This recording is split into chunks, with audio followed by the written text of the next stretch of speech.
अस्सलाम वालेकुम दोस्तों, कैसे हो? उम्मीद है कि सब खैरियत से होंगे। अल्लाह आप लोगों को ऐसे ही खुश रखे। आप तो जानते हैं कि मैंने अब तक सैकड़ों किस्से बयान कर दिए हैं, लेकिन उसमें से कुछ किस्से ऐसे हैं जो मेरे दिल को लग गए और मेरी आंखों को नम कर गए। आज का किस्सा भी उन्हीं किस्सों में से है। आप इसे सुनना जरूर, और अच्छा लगे और सबक मिले तो इसे शेयर जरूर करना। किस्सा ये है कि रबी इब्न सुलेमान रहमतुल्लाह अलैह कहते हैं कि मैं एक मर्तबा हज के लिए जा रहा था। मेरे साथ मेरे साथी भी थे। जब हम कूफा पहुंचे तो हम कुछ जरूरत का सामान खरीदने के लिए बाजार में घूम रहे थे, तो मैंने देखा कि एक वीरान सी जगह पर एक खच्चर मरा हुआ है और एक औरत जो बहुत बड़ा गंदा हाल है, उसके कपड़े बहुत बोसीदा और बहुत मैले कुचेले हैं। चाकू लिए उस खच्चर के गोश्त के टुकड़े काट काट कर अपनी थैली में भर रही है। मुझे ख्याल हुआ कि ये मुर्दार गोश्त लेकर जा रही है, इस पर खामोश रहना ठीक नहीं है। शायद ये औरत लोगों को पकाकर यही खिलाती हो। सो मैंने चुपके से उसका पीछा किया और ऐसे पीछा किया कि वो मुझे ना देखे। वो औरत एक बड़े से मकान पर पहुंची जिसका दरवाजा बहुत ऊंचा था। उस औरत ने जाकर दरवाजा खटखटाया। अंदर से आवाज आई, कौन है? उसने कहा, मैं तुम्हारी बदहाल मां हूं, दरवाजा खोलो। दरवाजा खोला गया। घर में 4 लड़कियां नजर आई जिनके चेहरे से बदहाली, मुसीबत, परेशानी, फाके के आसार टपक रहे थे। वो औरत अंदर गई और थैली उन लड़कियों के सामने रख दी। मैं किवाड़ों के अंदर से झांक रहा था। मैंने देखा कि घर अंदर से बिल्कुल खाली और बर्बाद है। उस औरत ने रोते हुए लड़कियों से कहा कि इसको पका लो और अल्लाह का शुक्र अदा करो। वो लड़कियां गोश्त काट काट कर उसे आग पर भूनने लगी। मुझे बहुत तकलीफ हुई। मैंने बाहर से आवाज दी, ए अल्लाह की बंदी, अल्लाह के वास्ते रुक जा, उसे मत खा। वो कहने लगी, तू कौन है? मैंने कहा कि मैं एक परदेसी आदमी हूं। उसने कहा, तू हमसे क्या चाहता है? 3 साल से हमारा ना कोई मोइन है, ना कोई मददगार है, ना कोई पूछने के लिए हमको आया। तू कहां से आ गया? मैंने कहा, अरे अल्लाह की बंदी, ये मुर्दार हमारे मजहब इस्लाम में जायज नहीं है, हराम है, इसे न खा। वो औरत रोते हुए कहने लगी कि हम भी खानदान नबूवत के शरीफ सैयदजादे हैं, रसूल पाक सल्लल्लाहु अलैहि वसल्लम के खानदान से हैं। इन लड़कियों का बाप बड़ा शरीफ आदमी था, अपने ही जैसों से इन लड़कियों का निकाह करना चाहता था, लेकिन नौबत नहीं आई। उसका इंतकाल हो गया। उसने जो कुछ छोड़ा था सब खत्म हो गया। हमें मालूम है कि मुर्दार खाना जायज नहीं है, हराम है, लेकिन हम 4 दिन से फाके से हैं। हम मरने की हालत में हैं और इस हालत में हमारे लिए मुर्दार जायज है। रबी कहते हैं कि उसकी हालात सुनकर मैं ज़ारो कतार रोने लगा। मैं बेचैन सा हो गया। मैं अपने साथियों के पास गया और उनसे जाकर कहने लगा कि मेरा अब हज का इरादा नहीं रहा, मैं अब हज को नहीं आने वाला। सबने मुझे समझाया, लेकिन मैंने किसी की नहीं सुनी। मैंने अपने कपड़े, एहराम की चादरें और जो कुछ सामान मेरे पास था वो सब लिया, और मेरे पास नकद 600 दिरहम थे, वो सब लिए। उसमें से 100 दिरहम का मैंने आटा खरीदा और बाकी के जितने भी दिरहम थे मैंने आटे में छुपाकर उस औरत के घर पहुंचा, और ये सब सामान, आटा वगैरह मैंने उस औरत के हवाले किया।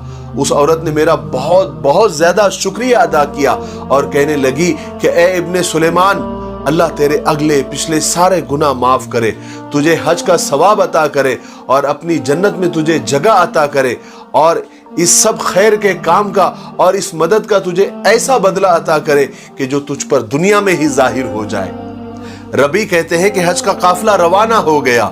मैं ये सोचकर कूफा में ही रुका रहा कि हज के काफिले जब वापस आएंगे तो वापसी में मैं उनका इस्तकबाल करूंगा और उनसे दुआओं की दरखास्त करूंगा। मैं हज होने तक वहीं पर रुका रहा, यहां तक कि हज के काफिले वापस होने लगे।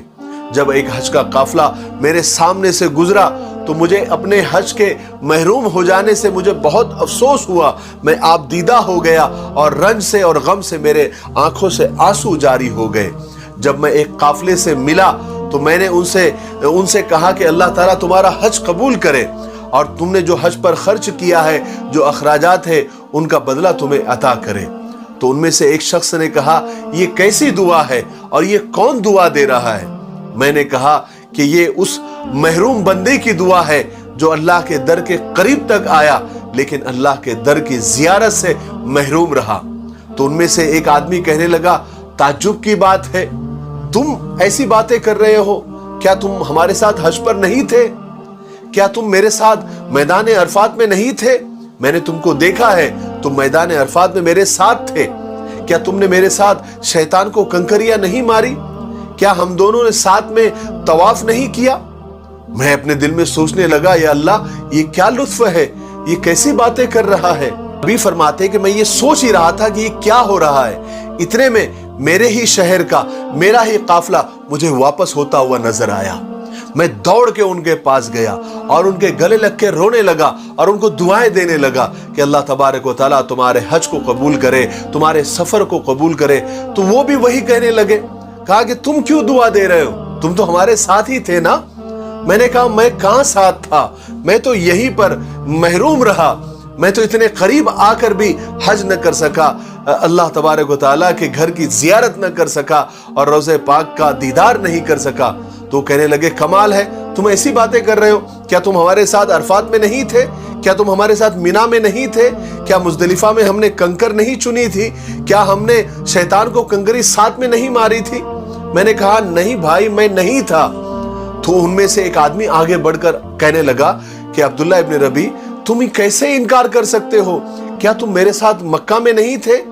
क्या तुम मेरे साथ मदीना में नहीं थे?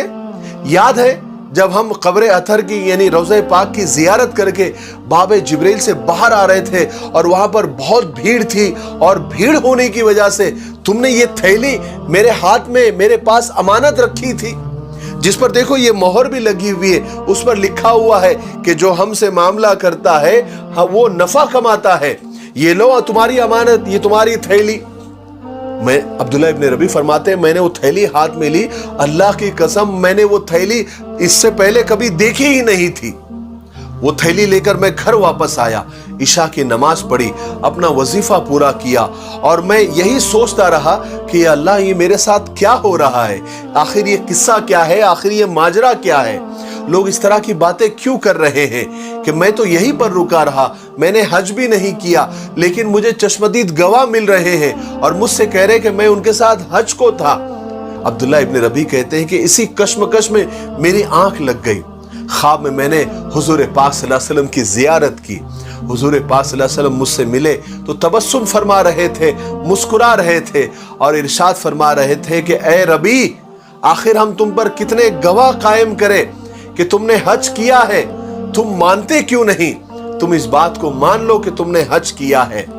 याद है अब्दुल्ला इब्न रबी, जब तुमने उस औरत पर एहसान किया जो मेरी औलाद में से थी, मेरे खानदान में से थी, और अपने हज का सामान और अपने दिरहम तुमने उसको दे दिए और अपना हज का इरादा मुलतवी कर दिया, तो अल्लाह तबारक व तआला को तुम्हारी ये अदा इतनी पसंद आई कि अल्लाह तबारक व तआला ने इसका नेमुल बदल, इसका बदला तुमको ऐसा अता किया कि अल्लाह ताला ने एक फरिश्ता तुम्हारी सूरत का बनाकर उसको हुक्म दे दिया है कि क़यामत तक हर साल वो तुम्हारी तरफ से हज किया करे। और दुनिया में तुम्हें इसका बदला ये दिया गया कि ये 600 दिरहम के बदले तुम्हें 600 अशरफिया अता की गई। तुम उस थैली को खोल कर देखो। अब्दुल्ला इब्न रबी रहमतुल्लाह अलैह कहते हैं कि जब मेरी आंख खुली और मैंने जब उस थैली को खोल कर देखा तो उसमें सच में 600 अशरफिया मौजूद थी। सुभान अल्लाह, क्या मजे हैं अब्दुल्ला इब्न रबी रहमतुल्लाह अलैह के। अब क़यामत तक वो फरिश्ता उनके नाम से, उनकी शक्ल और सूरत में हज करता होगा। बेशक ये बिल्कुल सही बात है कि किसी गरीब की, किसी मजबूर की, किसी जरूरतमंद की मदद कर देना और उसके उस वक्त पर उसकी मदद कर देना कई हज और कई उम्रों से बेहतर है और कई साल की इबादत से अफजल है।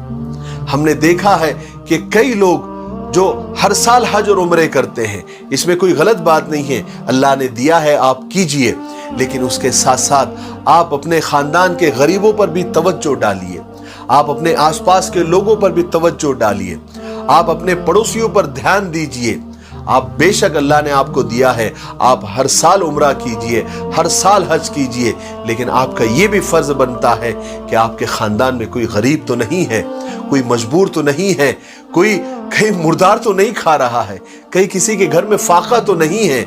इस पर ध्यान देना भी जरूरी है, वरना कल क़यामत के दिन ये रिश्तेदार, ये करीबी, ये दोस्त अहबाब तुम्हारा गिरबान पकड़ लेंगे कि तू हर साल हज करता था, हर साल उम्रे करता था, तू लाखों रुपए की शॉपिंग करता था, लेकिन हमारे चेहरे तुमने कभी नहीं पढ़े, कभी आकर हमारे घर का हाल नहीं देखा, हम पर फाके थे, हम फटे पुराने कपड़े पहनते थे, तुमने ये नहीं देखा। तो हो सकता है कि अल्लाह तबारक व तआला तुमसे इस मामले में बासपुर्स कर ले। इसलिए हमेशा अपने करीबियों पर, अपने आसपास, अपने अड़ोस पड़ोस में, अपने रिश्तेदारों में ये देखा करे कि कोई बदहाल तो नहीं है, और अल्लाह तबारक व तआला ने तुमको दिया है, तुमको अता किया है, तो उनकी जितनी हो सके आप मदद करें। अल्लाह तबारक व तआला कई साल की इबादत से ज़्यादा तुमको सवाब देगा। मुझे उम्मीद है कि ये किस्सा आपको पसंद भी आया होगा और इससे बहुत बड़ा सबक भी मिला होगा। मेरे लिए, पूरी उम्मत के लिए और पूरी इंसानियत के लिए खैर की दुआ करते रहें। अस्सलामु अलैकुम व रहमतुल्लाहि व बरकातुहू।